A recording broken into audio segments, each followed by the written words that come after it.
every person in a story has their own angle to it, and they believe wholeheartedly that they're in the right.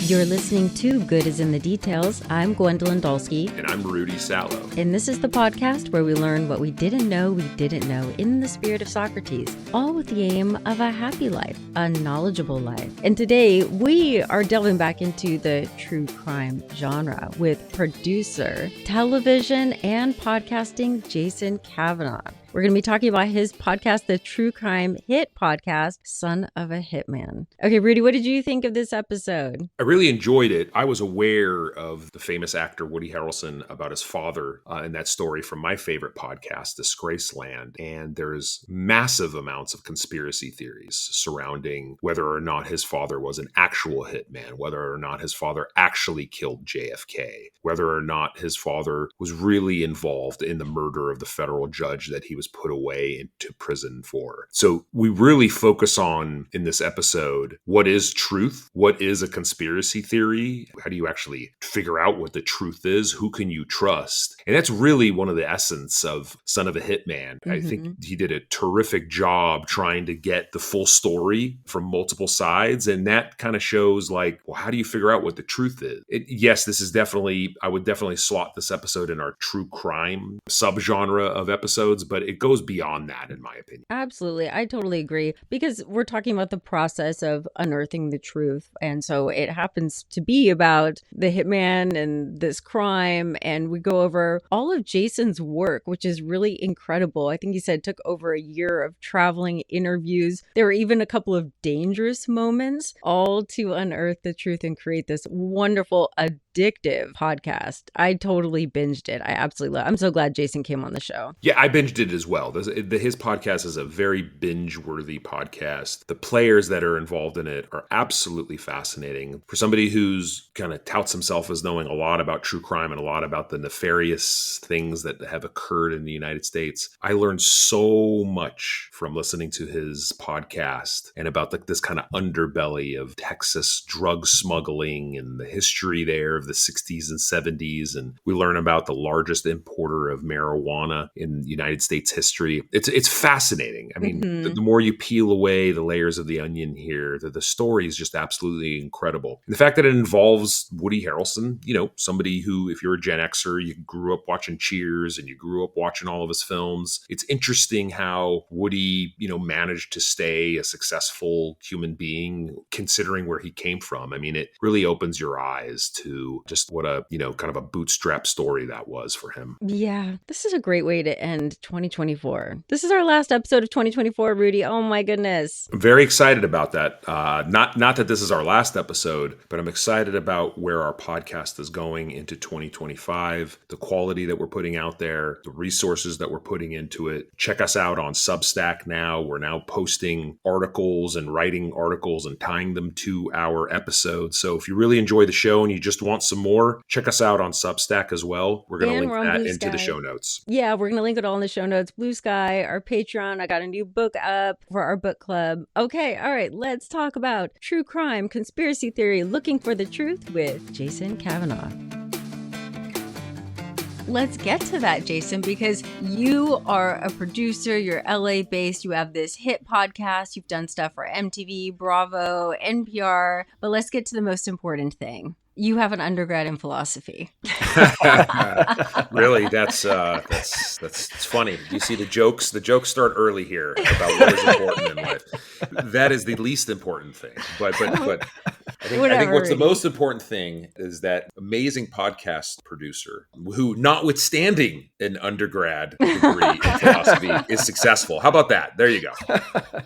I almost went to law school, came very close, took the LSATs, did well, and then finally was like, you know what, I'm going to stick with television. Good for you, man. I mean, seriously, you know what? God bless you. And is it because Is it because of the philosophy degree? Did the philosophy degree tell you, like it's better for me to tell stories because stories are important in allegory? Stories are important to figuring out how to determine what truth is, what truth means. Like, why did you make that decision? And how has that led to you to release this excellent podcast, Son of a Hitman?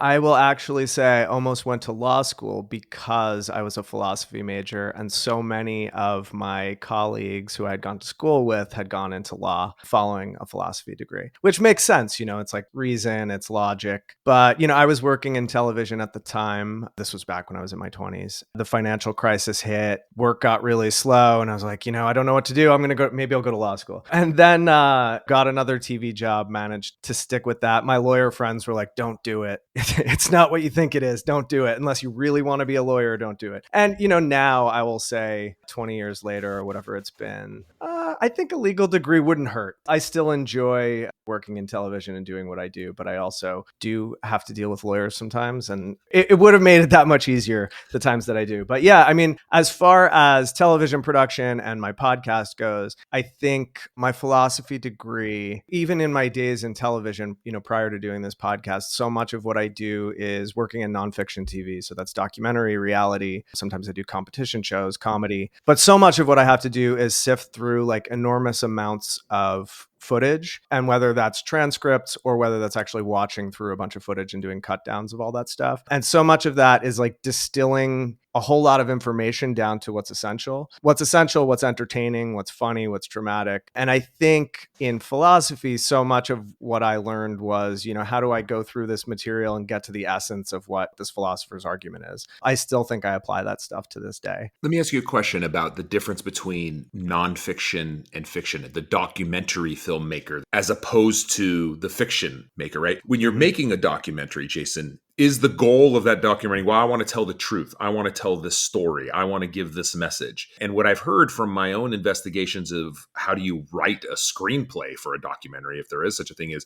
you start at the end, right? You start at what's the message that you're trying to get across, and then you kind of build to that. A lot of what we're going to be talking about today is, well, what is truth? How do you get to truth? How that plays out in your podcast, Son of a Hitman, the differences between a documentary and a fiction screenplay. I do think that certainly, like, you might have some preconceived notions about where you might end up. I wouldn't necessarily say I start at the end and say, okay, this is where I want to get to, because I do think it's important to look at things objectively and go, okay, what is the information telling me, as opposed to, fit this information into this hole that I've dictated ahead of time. I think that's dangerous. As far as fiction versus nonfiction, I think one of the things that was interesting for me, and one of the things that drew me to the story in the first place, was the fact that I do really like crime stories. I love, fictional crime stories. I love film noir. I love Raymond Chandler. I like Martin Scorsese movies. I love Goodfellas and Casino and Pulp Fiction. But in each of these cases, like, there's,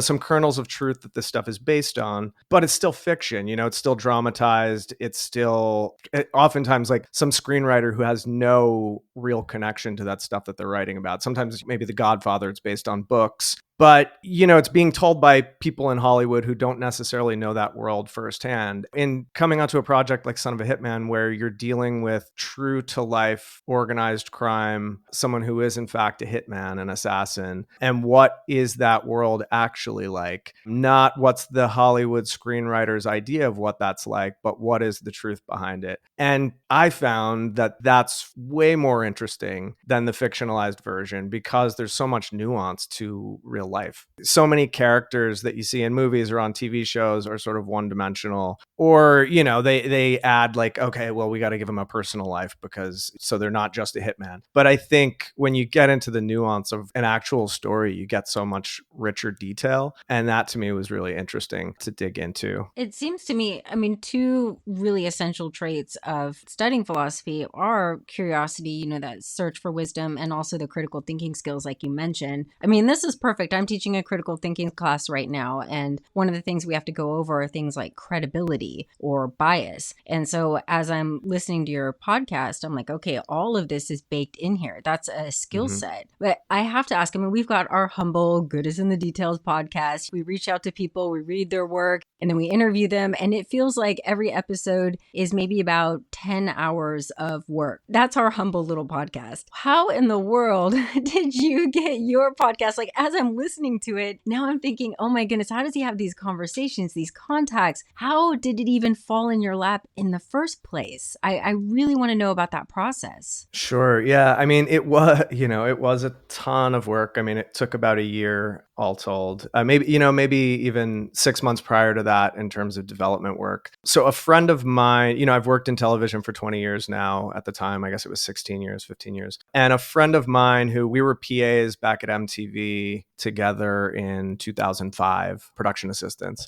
He went the sort of TV development route, whereas I went more into the production realm. We've remained friends, and I moved out to LA from New York about 8 years ago. He was out here, and we got together and we were talking about potential projects, collaborating on something. And he said, I have this project that we tried to make as a TV project, but it didn't go. I'm thinking about doing it as a podcast. If you'd be interested, let me show you what I've got. And he had heard the rumor that Woody Harrelson's dad claimed to have assassinated JFK. So on its surface, we're like, well, that's an absurd claim, but let's look into that further. From there, you look into it and you go, oh, okay, well, he did in fact go to prison for the assassination of a federal judge. And it's the first assassination of a federal judge in US history. So he had attempted to make contact with Woody Harrelson's people, and they were like, don't ask. Woody wants nothing to do with this. Don't ask again. So he then reached out, he looks and he sees Woody has brothers. So he reaches out to Woody's brother who's in LA, Brett Harrelson. And Brett's like, yeah,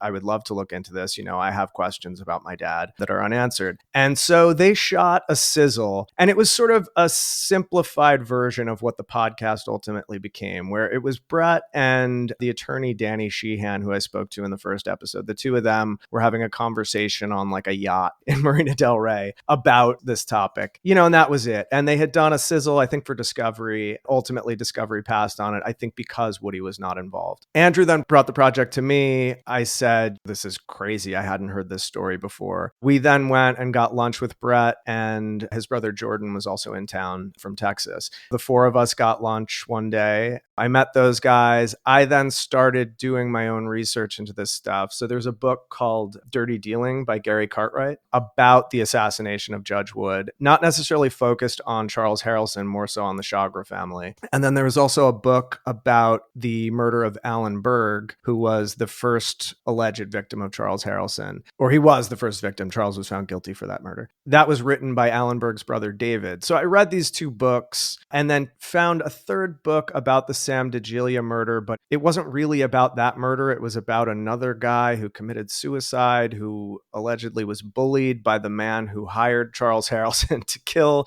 Sam DeGilia, and then that guy killed himself, whatever, written by, I think, from the perspective of the in-laws or something. But anyway, it had some of the details of the Sam DeGilia murder. So I started to sort of synthesize all this information and go, okay, what would an outline look like if we were to do, I think originally we were looking at doing a 12 episode podcast on this and eventually cut it back down to 10. But, started putting together a wish list of like, who would I want to speak with? Who would the primary sources be? In going through these books, now I've got this list of characters running, these people who were associated with these crimes, who were affected by these crimes, who may have even abetted in these crimes, prosecutors, defense attorneys, the judges, anyone and everyone, like put together a wish list. In my dream scenario, who would I want to talk to about each of these crimes? And how would the story, how would we tell this story? What would the story arc look like? As I started to do outreach, we recognized like some of these people were dead. These crimes had taken place. I mean, the first murder was in 1968. The assassination of the judge was in 79. Some people had passed away, some people we couldn't get in touch with.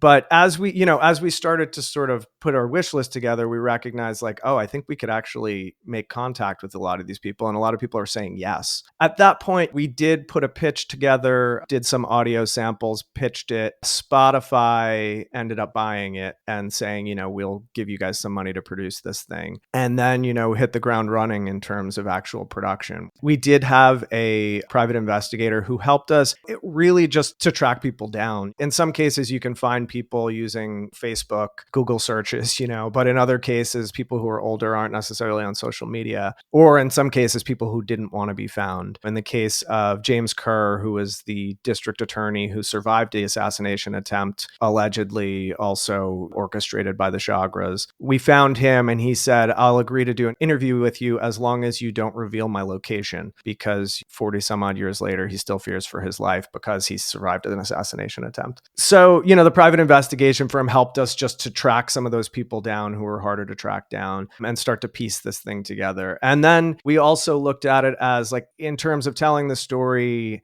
am I just sort of a fly on the wall where I'm just allowing these people to tell their stories? Is it a straight documentary? Or, am I actually an integrated character in this drama that's unfolding, as I'm learning information? Because you do get to a point where you have all this recorded information and things that I learned that we would ultimately end up in the last 2 episodes. Before the first episode aired, I did have some of that information, but it's like, we want to tell a story where there's a revelation as I'm learning this information and take the viewers along for that journey. Yeah, you do become a character in it because there are a couple points where it seems dangerous and you're in the throes of it. But one of the questions I have for you, and I think this would actually be helpful for people today, is how do you separate what is worth investigating versus what is just conspiracy theory? Like, what is tinfoil hat? Like, you're getting a lot of information. There must be a lot of rumors, conspiracy theories. How do you discern what is worth pursuing? Oh, yeah. And I will say there were some rabbit holes that I went down that did not make it into the show just because they were so far off the mark. From one of the first conversations I had, I was told that there was this larger conspiracy involving the DEA, and there was this DEA agent who allegedly choked on a peanut butter sandwich in his jail cell because he was arrested and he was somehow involved in the assassination. And there was this web and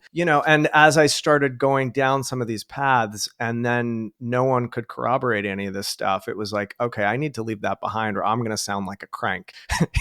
And even with the JFK claims, it was a matter of saying, okay, we have to maintain some legitimacy here and not go full tinfoil hat on this. And it came down to looking at what are the sources of the information. Like I said, we tried to get as much firsthand sources as we could, like people who were directly involved as much as possible.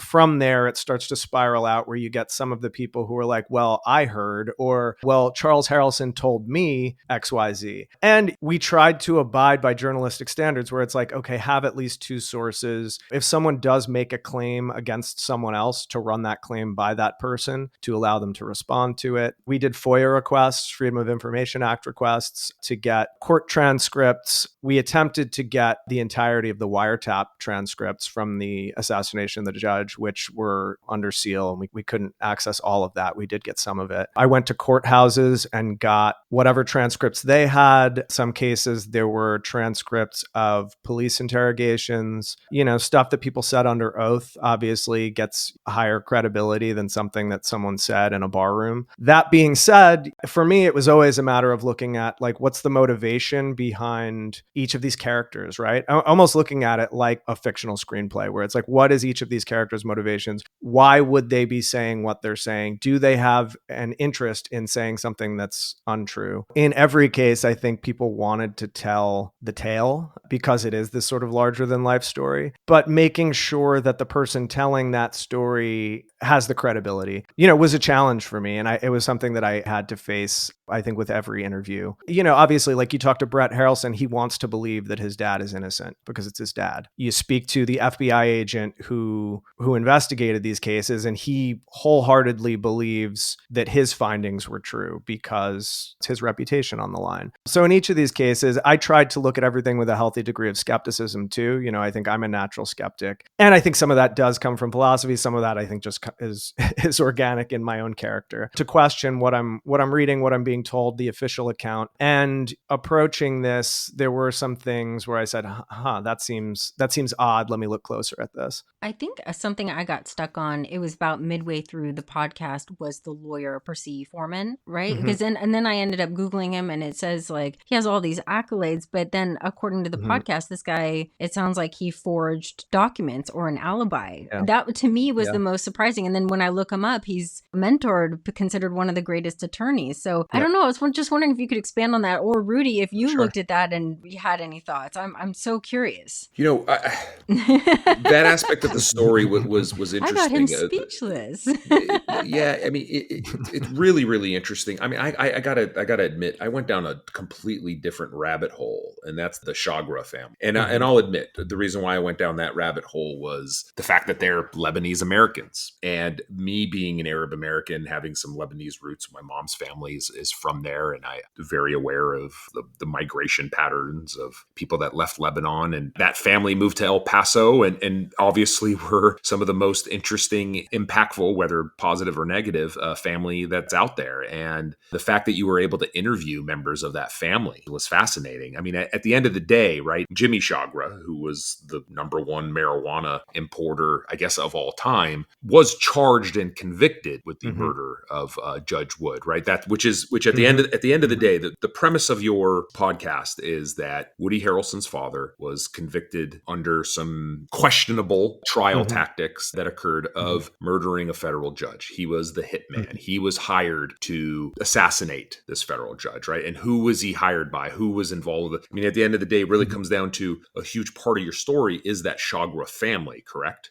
Yes. And I found them some of the most intriguing people. I love the interviews that you had with the older brother lawyer's son. I think it was on your episode. Leader. Yeah. Lee Chagra Jr., or Leader, as he goes by. Yeah. What was that like? Like, he seems like a cool guy. I mean, he just seems like a cool guy. I'm like, oh, I'd love to have a beer with that guy. Like, what was that like? I mean, yes, he was a cool guy. It's funny, like, in leading up to meeting him, my AP and researcher, Deborah Correa, was the one who got in touch with him. I was actually already in the field in Texas at the time, and she had made contact with him. He said he would be open to talking to me. The first time I called him, he like did a fake voice.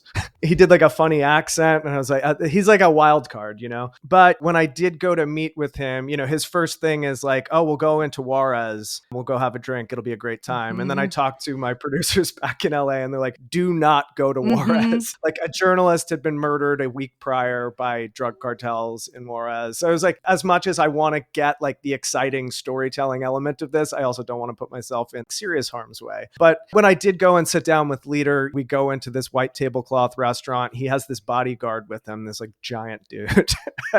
and they're drinking martinis. So I order a martini and we just start recording. He was a fascinating guy, really funny, had amazing stories. He had been in prison for 17 years for smuggling cocaine himself, but a fascinating guy. I mean, his takeaway was like, the federal government will find out. Whatever it is that you're doing, don't do it, because they will find out. Right.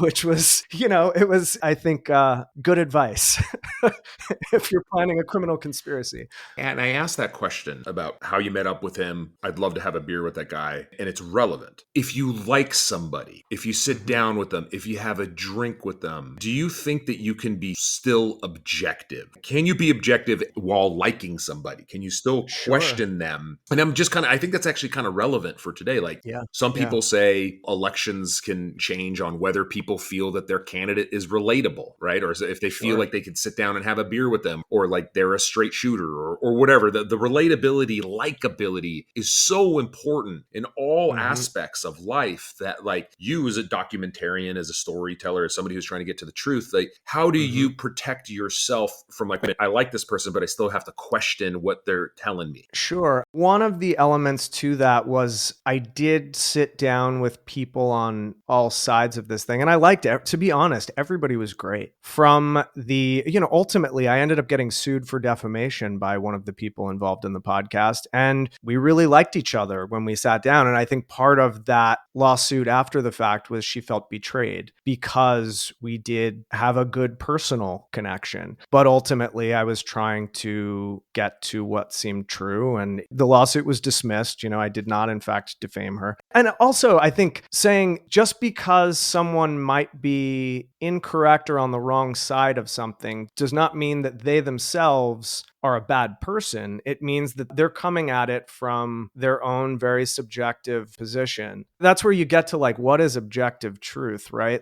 Every person in a story has their own angle to it, and they believe wholeheartedly that they're in the right. They have their own moral framework. They might say, okay, yeah, well, I might have bent the rules here, but who doesn't bend the rules sometimes? Whether that's law enforcement or the criminal side of things. Do we cut corners here and there because, ultimately this person assassinated a federal judge? As the documentarian, again, I started out this project meeting with Brett Harrelson, so I'm getting his take right from the jump. But along the way, I met with the Yans, Ray and Leroy Yan, the prosecutors. They took me around and they're like, oh, you remind us of our grandchild. You develop a relationship with those people too. And I think the way to get a great interview with someone is to establish some kind of personal relationship, not necessarily in a, we're going to call each other on each other's birthdays, but you do need to find some common ground so that you can communicate with one another. Then you do have to ask the hard questions. You do have to challenge them on the things that they take for granted or that you disagree with them on, or you have information that contradicts what they're saying. I did my best to maintain an objectivity, despite the fact that Brett Harrelson and Jordan Harrelson were my introduction to this story. I also looked at the first two murders and said, without a doubt, Charles Harrelson committed those crimes. He pulled the trigger in both of those instances, and there's no doubt in my mind about that based on all the information that's been presented to me. Does complete objectivity exist in terms of storytelling? I'm not sure that it does. And going back to Gwendolyn, your Percy Foreman question, and I think it relates to this, he's someone who has all these accolades. So we say, oh, okay, well, this person, they can do no wrong because of their resume, because they have accolades. I was just reading about that New York Times podcast, Caliphate, about they had interviewed this guy who claimed he had gone and fought with ISIS and committed all these war crimes. And this was the New York Times. This was produced by The Daily, I believe. They were nominated for a Pulitzer for that podcast. They won a Peabody. And then it turned out the guy was lying and the whole story was bullshit. Mm-hmm.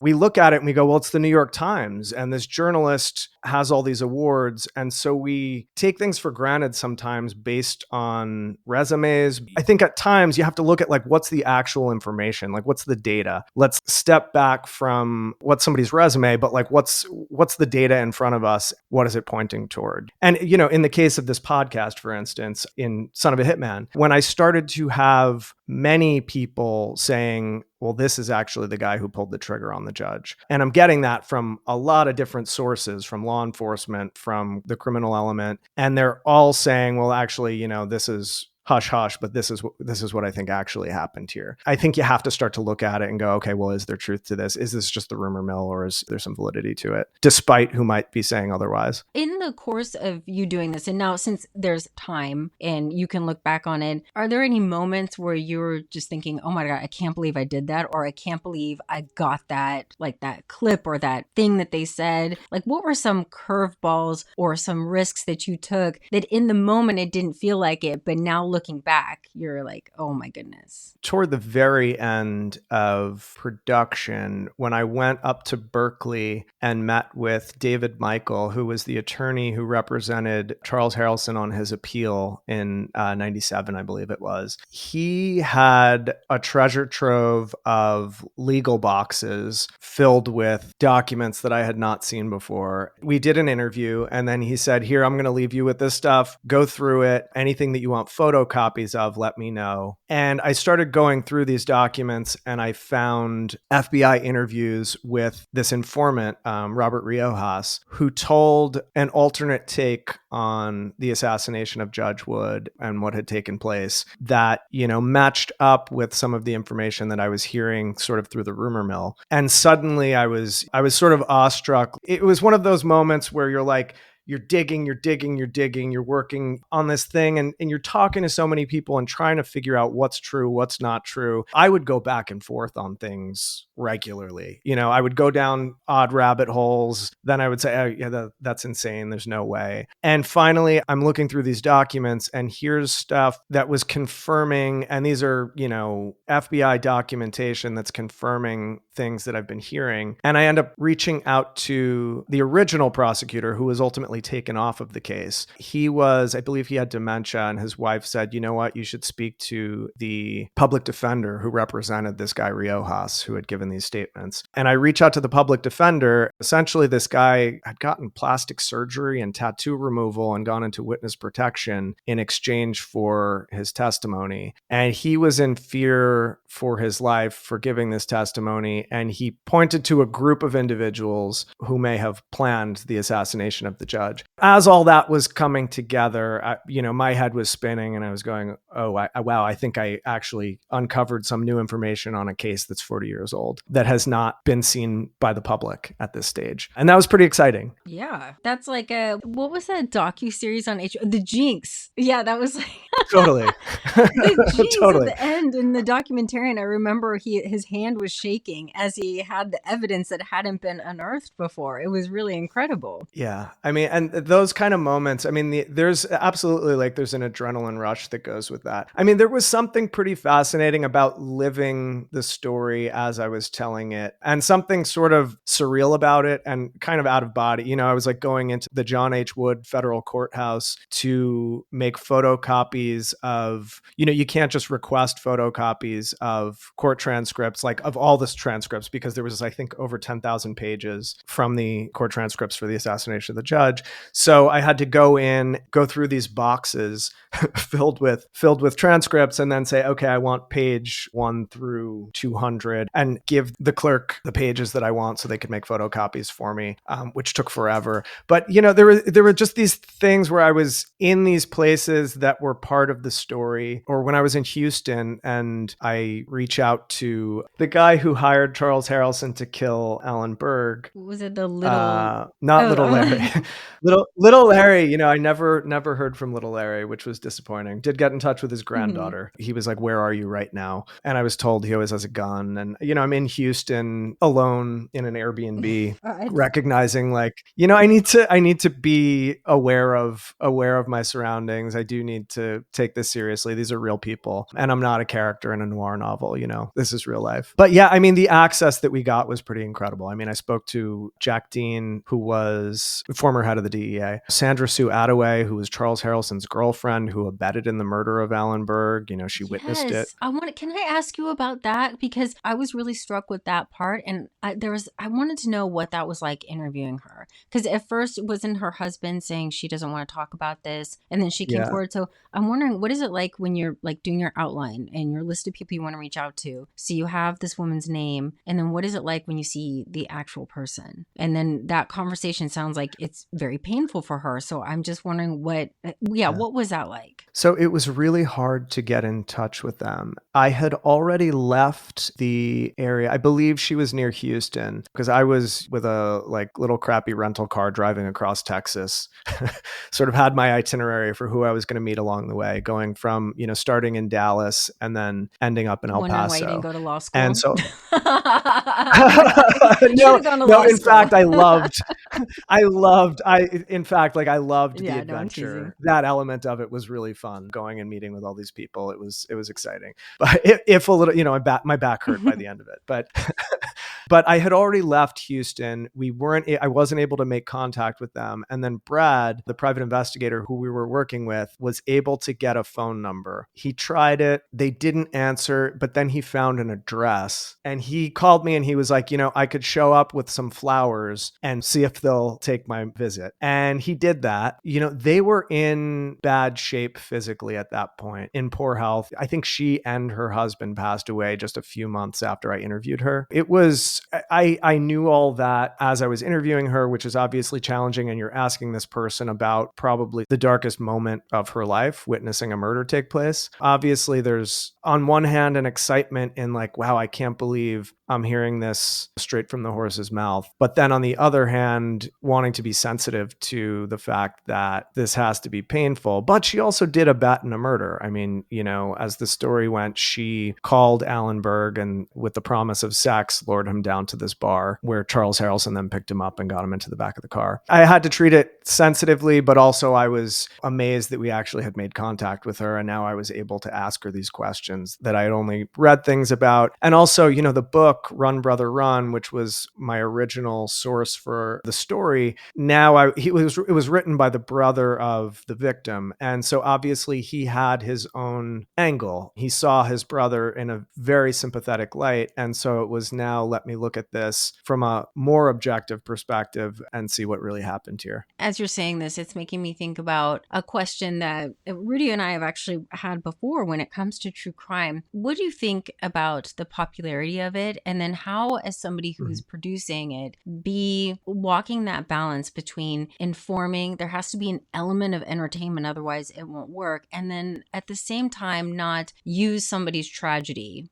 as fodder. Yeah. So how did you find yourself making that balance? I find myself as a sometimes consumer of true crime content, right? I tend to not like the sort of dead women and children stuff because I find it just distasteful. At the very least, in this case, these were murders for hire. There wasn't like a strange sexual element to this. And these were all people who, it was almost business deals gone wrong, at least in the case of the first two murders.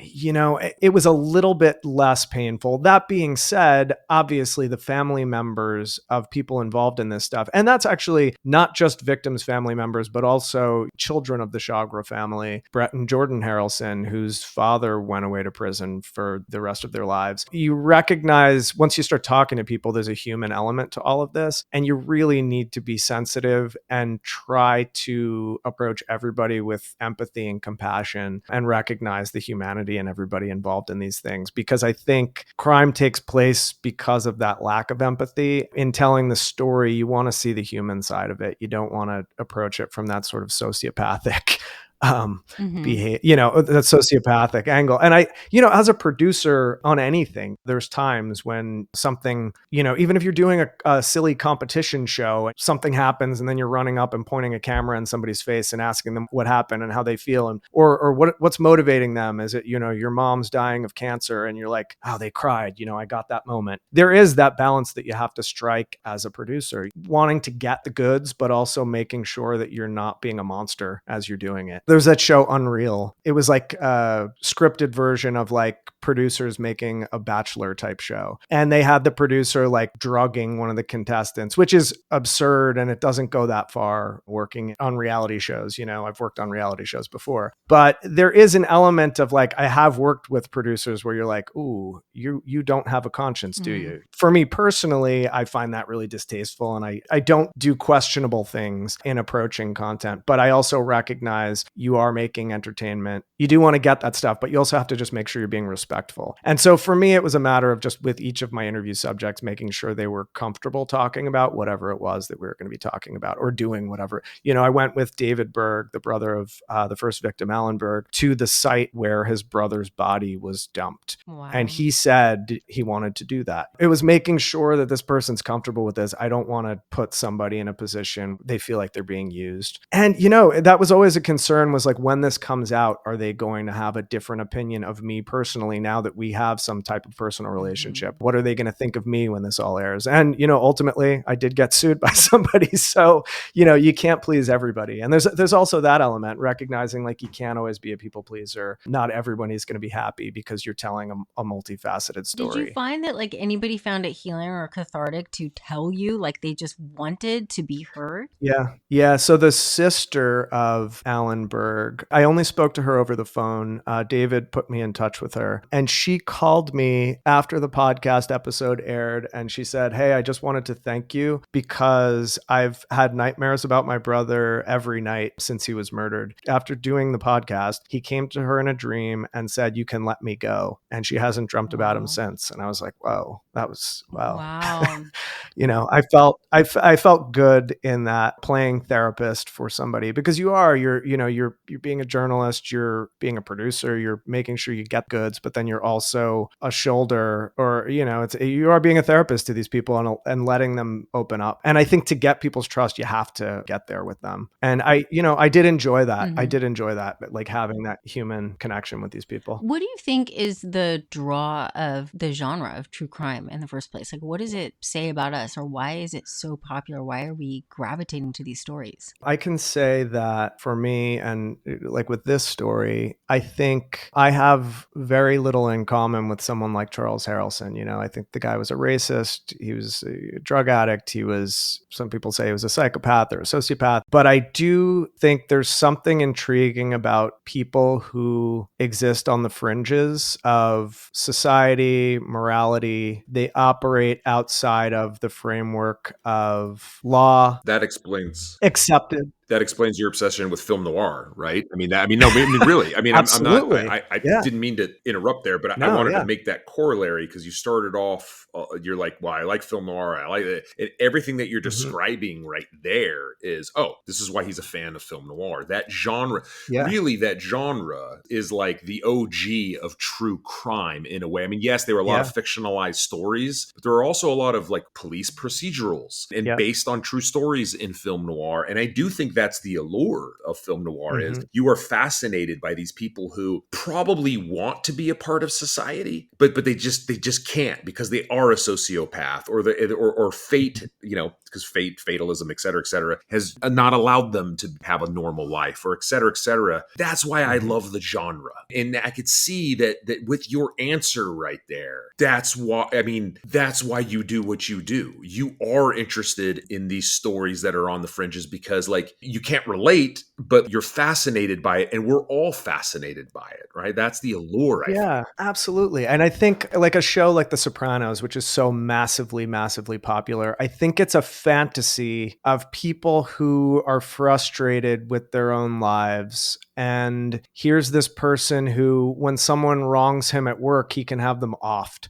And it's not to say that's a good thing, but it's a fantasy. It's a catharsis. And I think a lot of people feel frustrations in life in general. I've read about film noir and looking at it from like a class perspective. And oftentimes what we're looking at is like, right, it's fringe people, it's lower class or very working class, right? It's like cops, criminals. These are people who they're not going to law school. They're not from fancy families. These are people who, are sort of living in flop houses, whatever it is. There's a fascinating element to that where it's like, are they making choices, or is it this is the hand they were dealt and they're playing the best hand that they've got in front of them? I don't know. There is something fascinating about it. While I say I can't relate, I mean, there is an element of the outlaw is a fascinating concept. I mean, people kept telling me that Charles Harrelson was fascinated with the show Gunsmoke. I think it's a guy who goes around taking murder for hire jobs. He's sort of, a Wild West type of an outlaw. And I think there is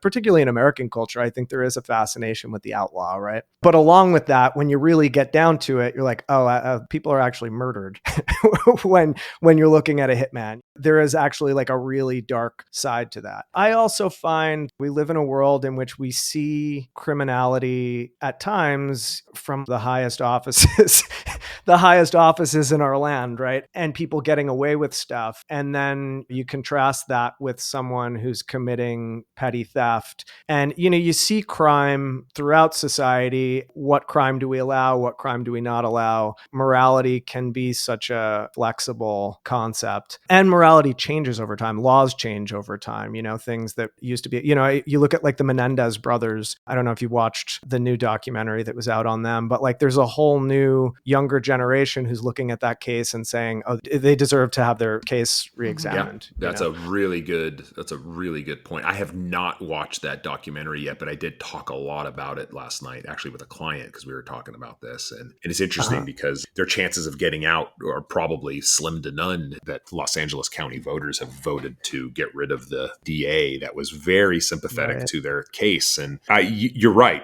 I remember growing up in the Menendez brothers, and they murdered their parents and thinking they were the worst monsters on earth, locked them away. But then this other story comes out, and this other truths come out, and this explanation comes out, and all of this information comes out. I don't know if morality has necessarily changed, but I do feel like as a result of the internet, we are a society that wants more information, and then like a fire hose of information. And I think these days everybody is questioning everything as being what is truth? What is the truth? Is that some journalist spin, or is that the actual truth? And we're recording this just a week after the election, and that's obviously very interesting on everybody's minds. But what do you think this is a question for the both of you. What is the future of truth? Oh my God. Well, I was going to say, after this election, listening to your podcast about a hitman was very relaxing.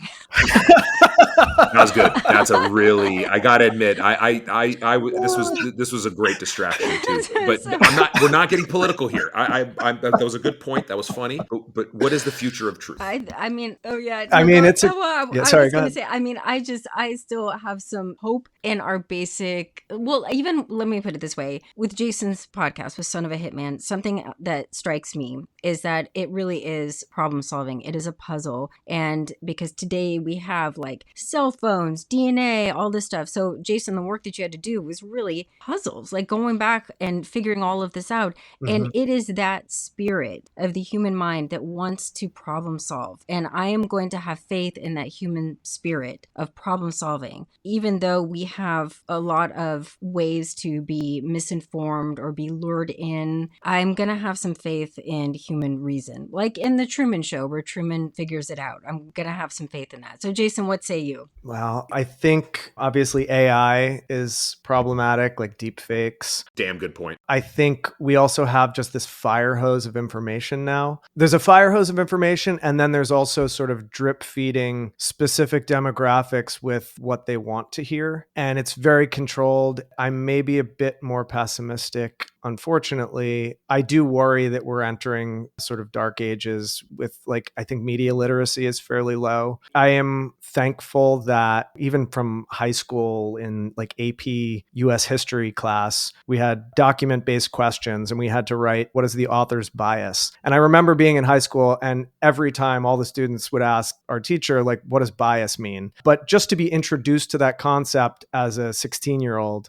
I think a lot of people don't know what bias is, and they don't recognize that when they're reading something, when they're watching something, there is always a bias. You know, Gwendolyn, you're probably fighting the good fight in teaching people critical thinking skills, because I think that's what's lacking. And then on the other hand, there's people who question everything to the degree that they don't believe in vaccines. It's a challenging time. I don't know where we're going to end up. It's hard. It is hard. and here's the selling point. Okay. And I'm glad you brought up AI, and I'm glad you brought up Gwen. And here's my position. And you tell us if we're wrong, Jason. In this age of AI, in this age of information fire hosing, disinformation, et cetera, critical thinking skills are going to be so important and so necessary for the future of our society, for the future of work, for economic benefits, just to deal with AI and the fakes that are coming out of AI. And I submit that one of the great things about our show, Good is in the Details, is we do think that it helps create or flex or build the muscles of critical thinking skills. That's my argument. And I think that's one of the reasons that we want to focus on critical thinking skills. How can somebody get better critical thinking skills in this age of information, disinformation, AI, from listening to podcasts? Because you're a podcast producer, right? So you did a great job. Your podcast is fantastic. What can we do as podcasters to help with critical thinking skills? Sure. I think It's interesting because so much of, I think the disinformation comes from just bad sources of information. And so really looking at what are your sources. When I've gone to, say, a friend's Thanksgiving and their father-in-law was there and he was spouting off really factually inaccurate stuff. And I was like, where did you get and and I'm at somebody else's Thanksgiving. I don't want to get in a fight with somebody's father-in-law about politics. But I also want to seriously asking him, like, where did you get that information? Where did you get those statistics from? And then he's pulling up some crazy website. And you're like, oh, okay. I don't think that we have like inherently bad people out there. I think there's a lot of people getting information from bad sources. Agreed. And so it's tricky. It's like, how do you teach people what is a credible or an incredible source? Then also at times you have major media outlets who are now writing stuff with a ton of spin. And how do you recognize the spin when you see Absolutely. it? And again, I think it is just like saying, like, what is bias? What is this author getting at? What's the motivation behind what they're telling us? Is this, is this State Department fodder that I'm being fed right now? Or is this news? And it's challenging. And I think sometimes it's a matter of looking for information coming from, if it's American news, sometimes you have to look to the BBC, sometimes you have to look to Al Jazeera. You have to look for alternative sources that are also legitimate sources. But yeah, it's challenging. I agree. I agree with that approach. Gwen, did you have anything to add in there on I'm almost like thinking a possible title of this episode is The Future of Truth, but go ahead, Gwen. I don't have anything to add. I just, I think work like what you did. I think even reading for fun, which I wish we could kind of put back in, because I learned that in elementary school and high school, they've really cut back reading novels. And there's this assumption of like, well, what are you going to do with that? Neglecting that your critical thinking skills are in use when you're reading a novel. Like every chapter has to be new and logically follow the one before. And you're connecting all the characters and you're enhancing empathy. And also podcasts like yours, where it shows the credibility and the work and going down avenues and seeing, does this make sense? I mean, that kind of stuff, it's not just entertainment, but it's lighting us up. And so I really hope that maybe we can step away from our doom scrolling to maybe engage our mind in activities that we enjoy that also enhance those skills. That's what I hope. But I do have one final question for you, Jason. I know we've gone over time. It's just that you're so fascinating. This is a personal question. No. Because, okay, we've talked about Son of a Hitman, your great work, but I just have to know about Jason. What was it like for this year-long trek, this work, traveling, getting in the car, going from places to places? What was it like for your friends and family? Did they at any point be like, you're doing what? What are you doing? Or were they giving you high fives? Or are they like, that's my Jason? Like, what was the response from your network of friends and family? It's funny. I actually recorded an interview, or not an interview. I recorded a conversation with my mom before going on the road, which we didn't end up using. But I mean, my family was supportive. They were like excited for me, but also like, hey, be careful. It's funny, when I was in Houston and I did make contact, it was Frank DeMaria was the guy who they said hired Charles Harrelson to kill Ellenberg. And Frank DeMaria was alive and in Houston. I had reached out to him. I made contact with him over the phone, asked him some questions. David Berg told me, do not go over to see him. He's always armed and who knows what he would do. I called my girlfriend at the time and told her that. And she said, well, you have to go over there and talk to him. So I was like, oh, are you you're putting me in harm's way here? They were supportive, at times worried for me. It was, I will say for myself, after a year of working on something that was pretty dark, I was a little paranoid. I was a little bit like, I need a palate cleanser. I need to work on something like silly, fun, lighthearted. It would be hard for me to be like the full-time true crime guy because it's dark. It's a dark space to live in. So what was the silly palate cleanser? What did you do? Well, so the podcast came out in April of 2020. So it was like COVID was just, I was doing press for the podcast when COVID was being announced. It was a weird time to launch a podcast and to be on social media being like, hey guys, check out my new podcast. Check out this new cool project that I've been working on. So I had finished the podcast. I mean, I didn't make a ton of money making it. And so I needed a job. A lot of productions in LA, of course, people were figuring out like, how are we going to do this? Are we going to move forward on productions? And a friend of mine was working on a CBS competition show called Tough as Nails, which was like working people in the trades doing like a competition type. And so I actually had to go and live in the Safari in Burbank for 2 months because I was in quarantine and I was in the red zone. So I was interacting with cast. And so because of that, I had to be quarantined in this motel and worked on this competition series, which was a palate cleanser. I got to forget about true crime, but it had its own, it had its own challenges living in a motel for 2 months. And then did some comedy stuff. It's been a mixed bag since. Haven't done another true crime project since, but I'm at that point now where I'm like, maybe ready to. Jason, thank you so much for your time. And we really love your podcast. I mean, just thank you so much. This was lovely. Thank you guys. Yeah, this was a pleasure. It was really interesting talking to you guys. Hey, this was great, Jason. I'm really glad we connected. I hope we could stay in touch. Any new thoughts on the future of truth? Anything that you're philosophizing about? You reach out, please.